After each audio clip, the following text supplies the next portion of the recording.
anak-anak, pada kesempatan kali ini Ibu Yaya ingin memaparkan penerapan perilaku hidup bersih dan sehat di masa pandemi COVID-19. Penerapan protokol kesehatan dan perilaku hidup bersih dan sehat adalah upaya pertama yang dapat kita upayakan pada masa pandemi COVID-19. Tujuannya tidak lain untuk meningkatkan derajat kesehatan manusia. Salah satu tantangan PHBS yang utama adalah PHBS rumah tangga, yang tujuannya untuk memperdayakan anggota sebuah rumah tangga untuk tahu, mau, dan mampu menjalankan kehidupan yang bersih dan sehat, serta memiliki peranan yang aktif pada gerakan di tingkat masyarakat. Berikut ini adalah 10 indikator PHBS.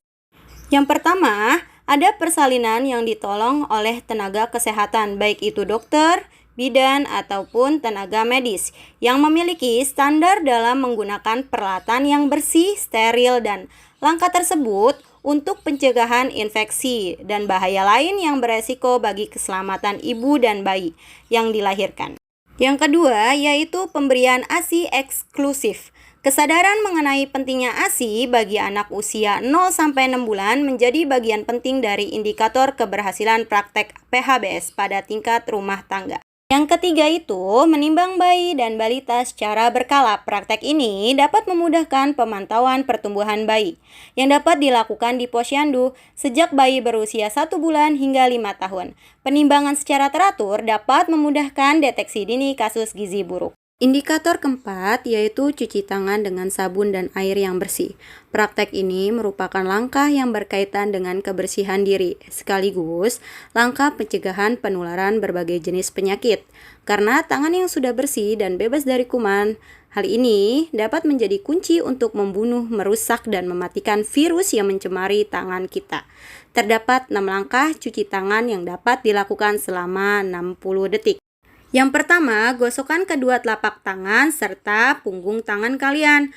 Kedua dan ketiga, sela-sela jari tangan kiri dan tangan kanan kalian itu digosokkan secara bergantian.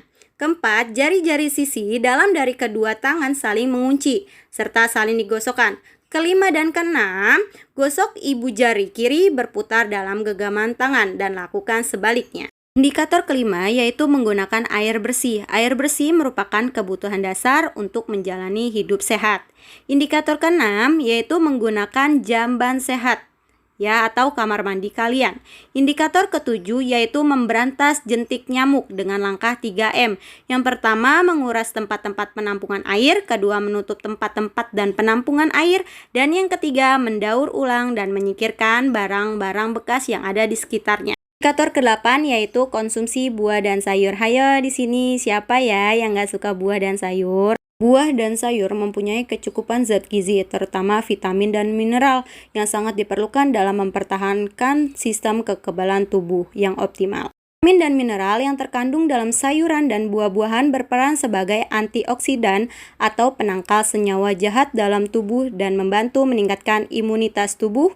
Dengan imunitas tubuh yang meningkat, maka akan membantu dalam pencegahan wabah COVID-19. Hayo, harus suka ya buah-buahan dan sayuran. Indikator ke-9 yaitu melakukan aktivitas fisik setiap hari selama 30 menit per hari. Contohnya, kalian bisa berolahraga, kalian bisa membersihkan rumah, membantu kedua orang tua, serta menari atau berjemur selama 30 menit. Indikator ke-10 yaitu tidak merokok di dalam rumah. Perokok aktif dapat menjadi sumber berbagai penyakit dan masalah kesehatan bagi perokok pasif.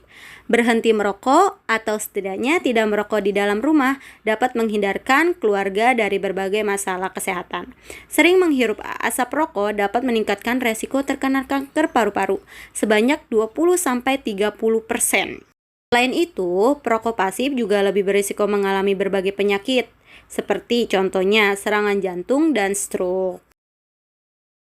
Selanjutnya, kita tetap harus mematuhi protokol kesehatan, dari mulai memakai masker, menjaga jarak, menghindari kerumunan, dan mencuci tangan. Demikianlah paparan mengenai penerapan perilaku hidup bersih dan sehat di masa pandemi COVID-19. Salam sehat, sampai jumpa.